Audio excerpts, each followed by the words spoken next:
So welcome back to another round of the dev server. That's right, just this morning, Gaijin decided to open the second dev server a couple of days after they closed the previous one. Now, this is not very much unusual, but what is unusual is this update or this patch dev server is going to last until this Saturday at 6 o'clock GMT, which is kind of a long time too. Very unusual. Normally it's about 24 to 48 hours. This is lasting for a couple of days now, which is very nice. However, Gaijin has released a couple of updates in this dev server, which we'll go into in detail in just a quick moment. But before I go ahead and do that, please understand this is the dev server. Everything you're going to be seeing, you're going to hear me talk about, everything for that matter, is subject to change. BRs, firepower, flight models, tank models, armor, everything is subject to change. So please take that with a grain of salt, or whatever I say anyways. Now, you guys were really cool about it in the previous video, so keep that shit up, guys. It's awesome. Anyways, so let's go ahead and talk a little bit more about, well, this dev server. Now, first things first, you probably noticed by now, is I do have the Ultra HD client, if that makes sense, the 8K or 4K textures. I really forget, but if you take a look at this, it looks really pretty. I don't know if it was like this prior, but it looks really nice for the most part. It did take me about less than an hour to download 52 gigabytes of actual files, which was pretty nuts in my opinion. And I don't really expect this to affect every single vehicle in the game, but the A10 though, man, she looks really pretty. Now, keep in mind, I am running an RTX 3090 graphics card, which means that this game will not be messing with me at all. But for the average user who doesn't really have one, it might affect your performance just a little bit. I haven't heard anything about it quite yet, but I'm sure as the update drops, you will notice sort of a dip in quality if you decide, or excuse me, performance, if you up the quality just a little bit. Aside from that, the Americans did unfortunately not get, if that makes sense, they did not get anything else. I mean, the tech tree variant of the A10 was supposed to be here, but it's not, which is a huge shame. Yeah, I know, right? You'd think Gaijin would show us the tech tree variant because we've been hyping up the A10 Premium for a couple of days now, and trust me, I've seen all the videos out there, and this is very much a hyped up vehicle, but let's be honest here. The SPAAs around this BR are going to eat this thing for breakfast, but we'll talk about that when it actually releases. Aside from that, the LEV-AD did get an infrared search and track radar, which means that you have a lock-on radar. That's it. You don't have a functional one, just one that locks on to aircraft, which is really nice. Aside from that, the Stinger missiles still suck. The Hydra rockets feel like they were kind of nerfed. I tried using them. They didn't even really overpressure that well. But I guess that really remains to be seen when we jump into the main game. So let's go ahead and take a look at the next ones, the Germans. And oh boy, this is interesting. So when it comes to the Germans and their newer stuff, not a whole lot has really changed. Instead, the Puma got its APS, or its soft kill APS, well, introduced in the game, which is nothing really new, to be honest. If you're familiar with the Stora on the T90 or the APS found on the M1A18C or the Brennus, this is exactly the same thing. But the unique thing about this is that 8.3, even 8.7 or 9.0, which is where I expect this to move up to, there are still a ton of ATGMs out there, especially against those ones, I believe, fired from the T55, although I don't know if that gets affected by it, so don't take my word for that one, okay? However, that's not where things really get interesting. Oh no, this is where things get really fun, right? Take a look at the bagel. You guys know the bagel. You know it. You love it. There's really nothing too different about it aesthetically, right? But wait until we go into the test drive. So yeah, here's the bagel, right? But check this out. It got a stabilizer. Yeah. This thing got a stabilizer. I mean, how crazy is that? Now, there really isn't too much of a difference. The APHE round did get replaced by a SAP-C, or a SAP-T, excuse me, which means that you no longer have the APHE filled, well, 57, which is a huge shame, but you still have a big buff, at least, to the ammunition, and not really the ammunition type. So this thing now carries, I believe, 148 rounds, as opposed to before. It was a little bit less. I'll be honest, I do forget. But aside from that, a fully stabilized gun platform. This is nice. So, yeah, I'm excited. I'm going to be popping out a video of this in the very near future. Right now, I want to cover some of the big stuff before we go ahead and dive into this. But yeah, that's one of the biggest changes, is this gets a stabilizer, and I am super excited about it. So let's go ahead and jump right over to the next nation, shall we?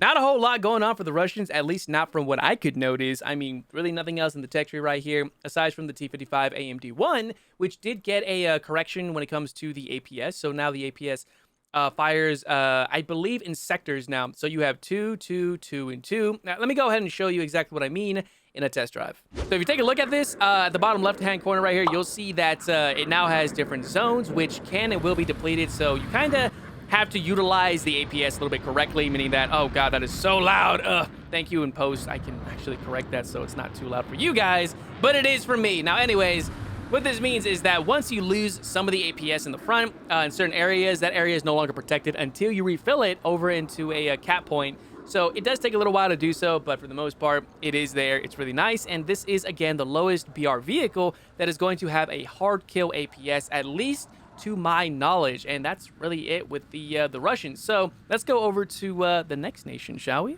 And to those who are wanting to see a little bit more of the Black Knight, unfortunately, nothing is really changed. They did adjust the APS just a little bit, but for the most part, it is still pretty much the same, except that you now get this right here, the black camouflage, and oh boy, does it look really good. It does. Unfortunately, you need to get 970 kills, or at least half that, in RB in order to unlock this camo, as you cannot buy it. I might bug Gaijin to give it to me, because I'll tell you what, I'm not going to play this thing for however many dozens of hours it requires to get it, but there's a good chance I'm going to have to do that anyway. I know, right? This is the only time I use my YouTuber streamer privilege, okay? You can't blame me on that one. Let me have fun with some stuff. Anyways, off to, I don't think the Japanese got anything new, but I think it's the Japanese next. Okay, maybe I should have skipped this because this is all we got. The Congo, nothing really changed about it. The anti-air is really nuts on this thing. Holy crap. To my 13 naval players out there, you guys have a great time using this thing because holy crap, this is going to be the king of the sea. Unfortunately, it's going to be really, really, really expensive. It's 30,000 stock. You can bet this thing is going to go up to like what, 60, 70, 80,000 very, very soon. So anyways, off to the most interesting of at least the bunch for the time being, the Chinese. So you guys wanted it, and now you are getting it. The Chinese J8B. And in truth, I'm not exactly the right person to talk about this. I don't really know much about aviation, so I can't go too far into detail about it. What I will tell you is this from what I know. At least for the time being, it does not have the pulse Doppler radar. It just doesn't. I don't know why it doesn't. If it's supposed to, I have no idea. But what it does get is this right here. It gets the PF-10s. I'll let you guys mess with this, okay? I know it's a stat card. Take it with a grain of salt. Launch range, 70 kilometers. Lock range, 25. 35G maximum overload, Mach 4. Now, I was trying to use it during the live stream earlier and in a controlled environment, and it just... either I don't know how to use it well enough, or it just doesn't work that well, at least for me. So you have to wait until the live server to play with this. But if you are an aviation enthusiast, feel free to drop down that information down in the comment section. Let me know what you think. Educate everyone in here. I wish I could, but I just cannot, unfortunately. But you do get four. I was going to read 5 for some reason. 4 PL-5B air-to-air missiles, which you guys already know this well enough. But I heard it did get a little bit of a buff where it does... It's a little bit faster, I think, or it has a much higher velocity during initial launch. I don't know, to be honest, okay? I've been told this. Let me know what you guys think for the most part. But I'll tell you what, though. This thing accelerates pretty damn well, and it's really pretty. Will I get this? Probably not, in truth, but I'll let you enthusiasts enjoy this while you can. Now, next up, 88A. Nothing has really changed about this. Still the same for the most part. 99, not the 3. I meant to pull out the 96A. Excuse me, I did not prepare myself for this. Nothing really different about this. Same thing, APS, soft kill APS. It's basically a 96A with soft kill APS. That's it, okay? But if you want to go ahead and pick this up through the War Thunder store, remember, use my 3% discount. It helps me. You get 3% off and my in-game decal. You know the whole spiel, okay? Now let's go over to...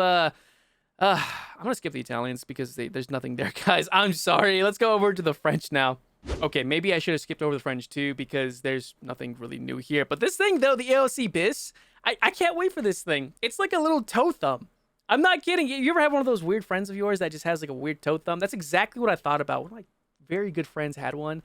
Oh, man, I'm terrible for thinking about that. Okay, but point being is that this is the French ELC BIS, also known as the French toe thumb. That's what I'm going to call it, okay? I can already see the comments. If you have one, I'm not making fun of you. I promise. Okay. This is getting really awkward. Let's go ahead and jump over to the Swedish because there's really nothing new about this thing. I will have its own committed video, so stay tuned for that a little bit later this month after the patch drops, which I think should be soonish. We'll talk about that at the very end. So up next, the Swedish. So when it comes to the Swedish, unfortunately, not a whole lot has really changed here. You still have the 7.7 HK P3C. Man, that's such a weird way to put it. I was thinking HK3PC, which is a handgun, but so, oh man, 7.7 with 2-kilometer missiles that travel at 85 meters a second, give or take. I think it is. Is it? Yeah.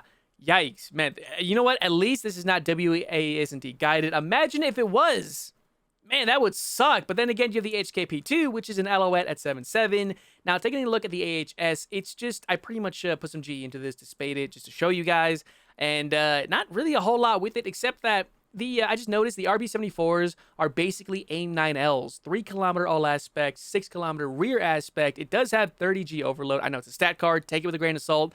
But why would you want to use this for all aspect when you have the Stinger missiles against other helicopters? Because this, trust me when I say this, flares are going to be a huge problem with this because AIM-9Ls love flares, at least from what I've noticed in my previous helicopters, the I believe 1Z, the Zulu, it has that same problem. So at least with the Stingers, they don't really get affected by flares, but you know what, to kind of each their own. Plus, you get 4 versus 2. But aside from that, nothing really else is coming. I mean, sure, the 105 and all, but yeah, that's really it for the Swedish. Now, let's go over to the star of the show, the Israeli. Check this out. Battle rating 10.3, Merkava Mark 4B. Oh man, just look how pretty this is. It's like a mushroom with a cannon sticking out of it.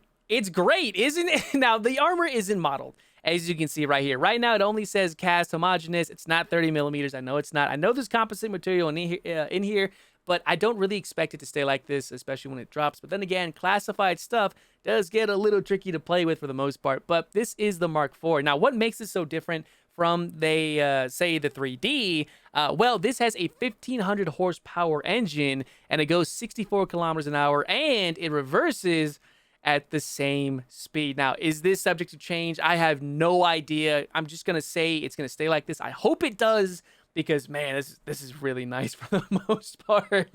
Aside from that, there's nothing different about it. Generation 1 thermal sights on this. I don't expect it to stay there. I think it's probably Gen 2s, but I'm pretty sure it's going to stay there.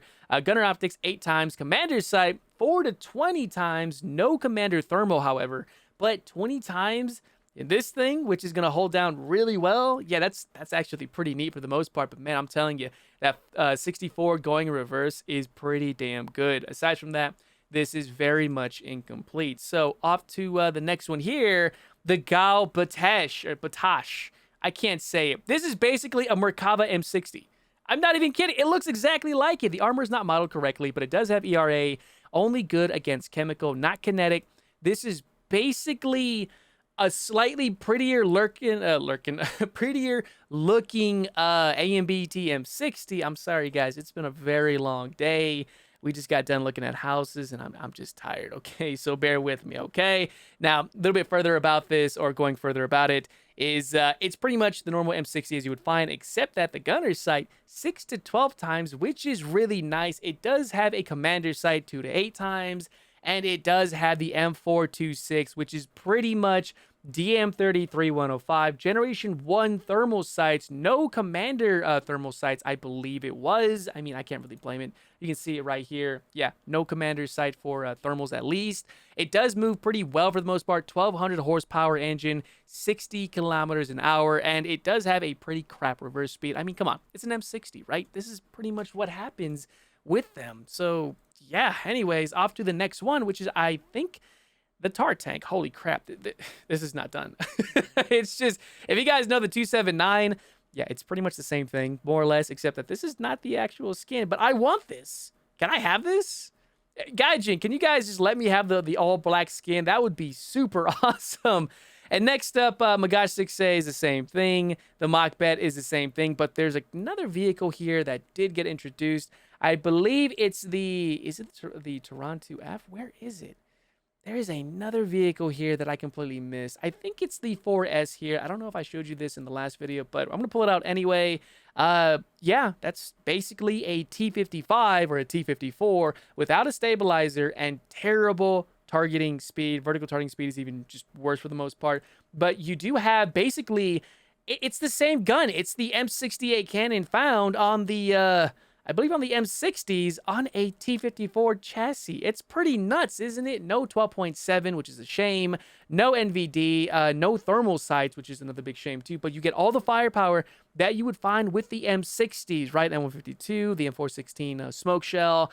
Yeah, and it's just at 7.7. Yeah, this is going to make it at least very competitive around that BR. And I think that's really it, unless I missed something. Did I miss something? Also, the Kafir did not get its updated missiles or its correct radar, so from what I've been told, so there's that. And I think that's really it. Did I show this already? I don't remember showing this one either. No, that's just the Gamel. Yeah, I believe that's really it when it comes to some of the newer additions. Also, France did get a new premium jet, I believe it was. No, excuse me, the Israeli did. It's the F-84F Thunderstreak, which in truth, I guess this is okay. I don't really know what to expect from it. It's got good bomb loadouts. I mean, it's got decent bomb loadouts, but in truth, I don't know much about the F-84s, so I'm going to leave that to the professionals. But anyway, let's go ahead and, I guess, do the last bit, shall we? So there it is. I understand I did miss quite a few things in this update. I know there's some traction changes, some model changes. I know there's a couple of buffs and nerfs here and there. The Type 89 for the Japanese, unfortunately, was nerfed pretty hard, as I can go ahead and show you right here. Let me go ahead and pull this out. Where is it? There you are, Type 89. I'll go ahead and put you right here. Check this out. This is unprecedented. Take a look at this, right? 22 degrees a second, 1.8 degrees a second, 27 on the turret. It's just terrible. It's absolutely stupid. I mean, this thing, you take away a couple missiles, you give it a first stage ammo stowage, and then you nerf its ability to, acquire targets quickly, and you take away the ability to fire on the move, and this thing is at 8.3. I mean, come on, the BMP-2M is 8.7, and it's miles better than this thing, at least in my opinion.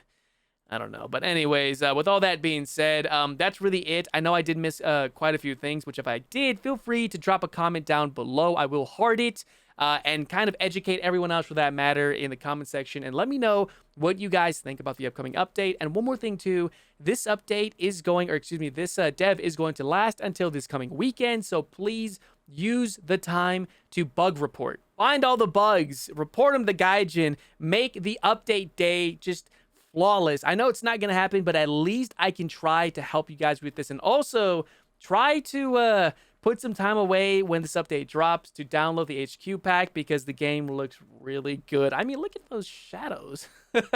Anyways, if you guys happen to have enjoyed everything and you want to see this gameplay live, normal gameplay, you guys know where to find me over on Twitch. Link is down in the description below. If you guys want to purchase, say, the A10, definitely take the time to use my discount code, 3% off.